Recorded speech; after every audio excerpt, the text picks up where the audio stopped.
Greetings, they are our spectators. So we have to. I'd like to show you a solution of a very simple example from Scanavi book. So we have to simplify this expression. In order to simplify, what should we do? First of all, we have to write the numerator of the first fraction as it is, and from the denominator of this fraction we have take out root of x from out of brackets. So I have x plus root of x plus 1, and we know that when we divide one fraction into another one, so we change the places of numerator and denominator, and instead of dividing we use multiplication. So we have to multiply to the denominator of this fraction.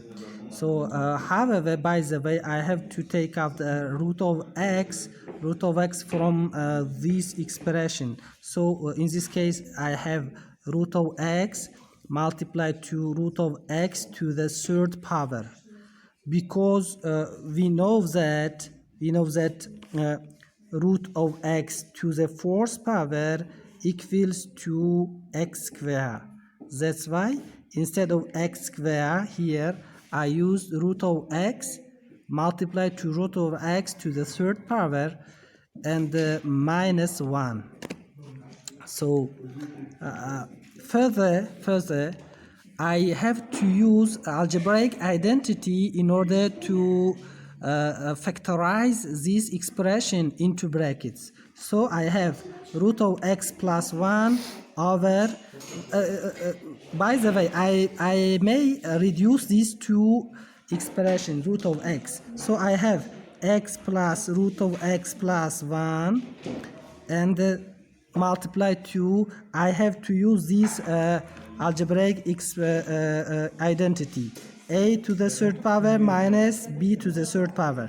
So I have a minus b multiplied to a square plus ab plus b square. So I have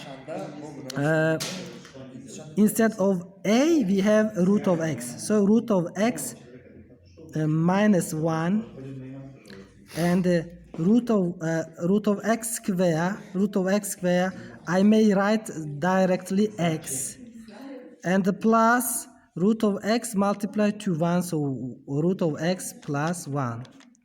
So simply I reduce these two similar monomials. So I have root of x plus 1 here and multiplied times to root of x minus 1. Also I use a plus 1, another algebraic identity, multiplied times to a minus 1, which is equal to a square minus b square. So from here root of x square minus 1 square, which is equal to x minus 1. That's all. See you soon.